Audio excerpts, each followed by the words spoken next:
I've been getting a lot of requests to make a flipbook tutorial, so in this video I'm going to show you how to make these 3 flipbooks, and then at the end of the video I'll show you some of the advanced options that I currently use. So this is what you're going to need: a stack of paper, binder clips, and a light source. For your paper, I recommend starting with index cards. You could use a stack of post-it notes or a notepad or the corner pages of your math book, but I recommend cards because they are thicker and much better to flip. We'll start with something super simple. I'm just going to draw a stick man and I'm going to have him wave. Now, the key to keeping your drawings consistent and matching from page to page is you need to be able to see through your current page to your previous drawing so that you can reference it as you draw your next page.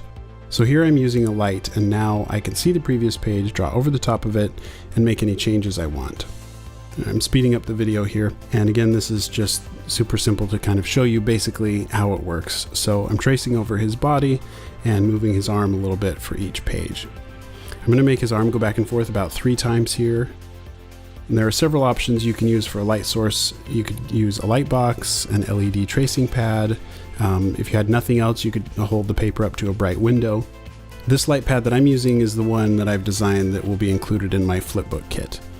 So again, we're keeping this extremely simple. I'm keeping the stickman's body the same, and I'm just moving his arm as he waves. Okay, so now that I've drawn his arm going back and forth a few times, I'm going to have him just drop his arm down to his side, and then I'll be done. So now you just want to line up your pages, and then you can use a binder clip to hold them together. You can get binder clips in different sizes. This is a large and a medium. And let's see how it looks. So if you've never made a flipbook before, this is a really easy first one to try. Okay, so next I'm going to make a bouncing ball flipbook. So I'll start by drawing the ball here near the top. And what I want to do is I want it to feel like the ball is dropping in from above the page. So my first increment is going to be pretty big since the ball is already going to be at speed.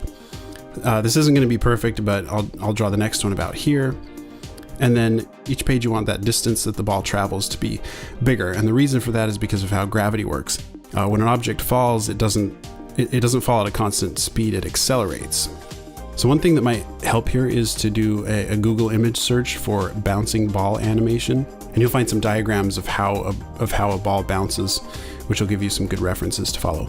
But just remember that it doesn't have to be perfect, just try it out, have fun with it. And now on this page, I'm actually making the ball more of an oval shape, and this will help it to feel like it's moving even faster on this frame. And you'll notice when I flip it, you almost just kind of feel it more than you see it. And now the impact as it hits the ground and squashes flat. Now this next page is just starting to spring back up. Now we're back up in the air. Since gravity is working against us now, the ball is slowing down as it goes up, so we want to make our distance traveled each page to decrease until the ball finally starts falling again. Okay, and we're getting pretty slow here, and now it's just starting to fall back down.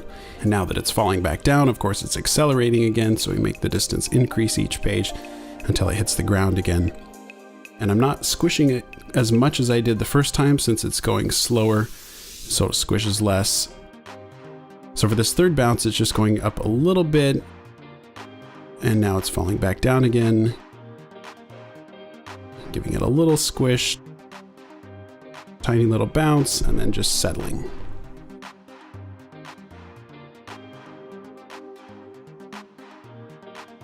Okay, let's see how it looks. And there we have our bouncing ball. Okay, and one more time, slow down so you can see exactly what's happening on each page.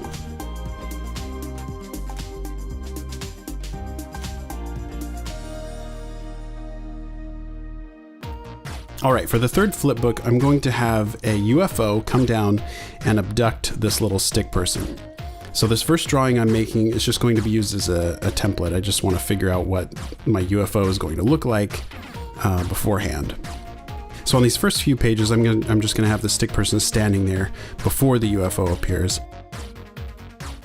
And now on this page, the UFO is just starting to appear, so we just see the bottom of it coming into view. And I'm just tracing my template here to help me out a bit. And now I can just trace that same drawing, and it's coming down a little further. Tracing a template drawing like this isn't something that you have to do. It just it helps sometimes if you just want an easy way to make sure that your drawings look the same from page to page.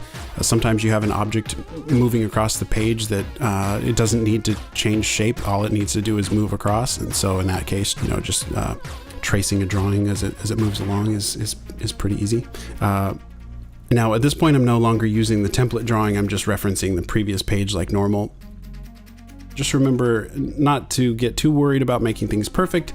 The most important thing is just to have fun with it. So here the energy beam is just starting to appear below the UFO, and I want it to appear pretty quickly, so I'm just drawing this one in-between frame before it fully reaches the ground. And then as the stick person starts to get pulled up, you'll see that I'm stretching him out because he's getting pulled up really quickly. And anytime something's moving quickly, you can always try adding some stretch or squash to your drawing and see if it helps how it feels. Okay, now we're just going to see his legs, and then the bottoms of his feet. And now the beam is going back up. It's a little hard to see here, but what I'm doing on these couple frames, I'm just moving the UFO upward a little bit for a couple of pages, and then it's going to just whoosh away and leave a blur behind. And for the blur, I'm just going to do some sketchy lines on like 2 pages.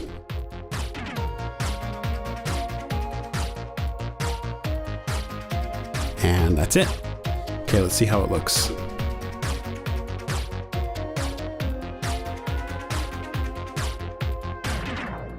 And one more time, slowed down so you can see exactly what's happening.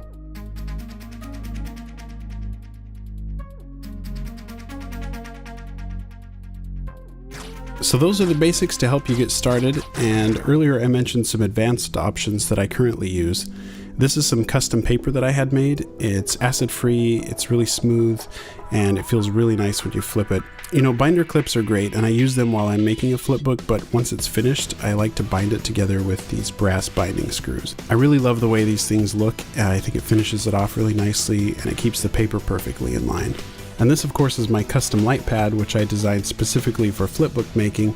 All these things are part of my flipbook kit, and I'll put a link to that in the video description. So that's my basic flipbook tutorial. I hope that helps. If you have any questions, please leave them below and I'll do my best to answer. And if you thought this video was helpful, please subscribe and hit that like button. I've got lots more flipbook and animation videos on the way. Thank you guys so much for watching, and I'll see you in the next one.